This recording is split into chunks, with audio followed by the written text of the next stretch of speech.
西方正式收割乌克兰，泽连斯基还算聪明，或把最后希望寄托在中国身上。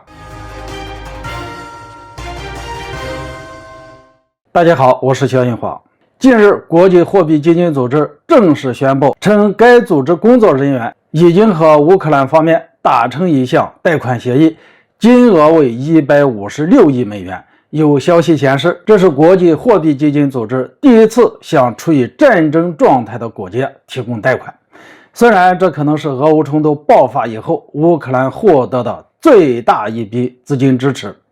但泽连斯基在拿到这笔钱的时候，大概率已经死心了。为什么这么说呢？因为俄乌冲突的本质就是美俄两国的博弈。说白了，乌克兰不过就是在替美国人打这一场代理人战争，而既然是代理人战争，乌克兰为什么还要贷款打仗呢？尽管在拿到这笔贷款以后，乌克兰总理施贾梅尔对国际货币基金组织表达了谢意，但要是有人叫你贷款去帮他打架，你会真心谢谢他吗？毫不夸张地说，当国际货币基金组织打破惯例，首次向处于战争状态的国家提供贷款，而这个国家恰恰就是乌克兰时，说明西方要开始正式收割乌克兰了。大家要清楚一点，那就是贷款可能是无息的，但绝对不是无偿帮助。简单来说，就是国际货币基金组织贷给乌克兰的156亿美元是需要乌克兰偿还的，而在这里就涉及到了很多的问题。之前泽连斯基之所以下定决心要帮助美国打这一场代理人战争，说不定就是拜登对泽连斯基做出了承诺，告诉他你就放心打，钱和武器的事儿我来帮你搞定。也确实，拜登也还说话算数。在俄乌冲突爆发以后，美国率领一众西方国家向乌克兰提供了一批又一批的援助，同时钱也没少给。但是打着打着，美西方好像逐渐的意识到，就算向乌克兰提供再危险再先进的武器，乌克兰也不可能赢得这场冲突。于是美西方的军援的频率速度逐渐在下降趋势，加上自身都面临经济危机，给乌克兰的钱也是越来越少了。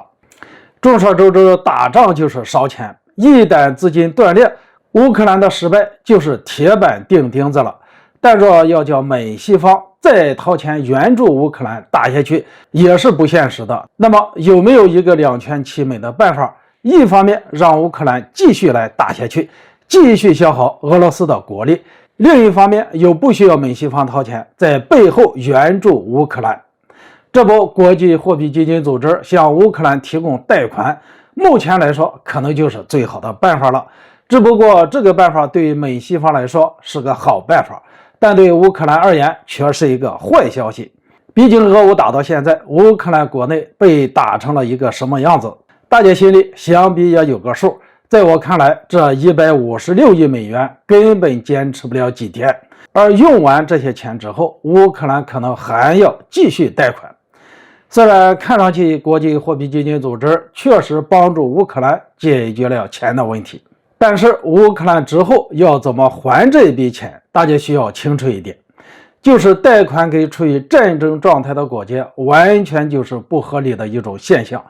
对于国际货币基金组织来说，这其实就是一个赔本的买卖。原因很简单，随着战争状态的持续，这个国家的偿还贷款的能力就会逐渐的减弱，越打下去，乌克兰就越没有能力来还钱。那么问题来了，既然这个样，国际货币基金组织为什么还要向乌克兰提供贷款呢？我个人认为，这显然是有别的国家在背后施加了某些压力。只不过这些人可不能做赔本的买卖，要是将来乌克兰真还不起钱来，他们可能又会施加压力给乌克兰，要让泽连斯基拿乌克兰的资产来抵债。这就是我所说的西方开始正式收割乌克兰了。看到这里，想必很多朋友会在心里把泽连斯基骂上一通，认为他太傻了，被西方骗得团团转。但在我看来，泽连斯基还算聪明，至少他还留了一条后路，这条后路就在中国。不知大家发现没有发现，自俄乌冲突爆发以后，泽连斯基几乎谁都敢骂敢抱怨，唯独对中国毕恭毕敬，非常克制。那么大家觉得是为什么呢？我认为最有可能的一种情况就是泽连斯基把最后的希望寄托在了中国身上。我觉得我们在俄乌问题上的表现是一个真正大国的担当，也就是既没有被美西方给吓唬住去谴责俄罗斯，也没有因为与俄罗斯之间的友好关系来对付乌克兰。所以泽连斯基认为，一旦收不了场的时候，他要是来求我们，那么中国会秉承公道，极力促使俄乌进行和谈，而乌克兰也能够尽力保全自己，不被西方收割。当然，这只是我个人观点，一家之言，是我根据局势做出的判断。但如果事实真正如我所说，我建议泽连斯基应该尽快收手。虽然中国愿意促使俄乌和谈，但却不愿意替别人收拾烂摊子。好了，今天就说到这里，咱们下次见。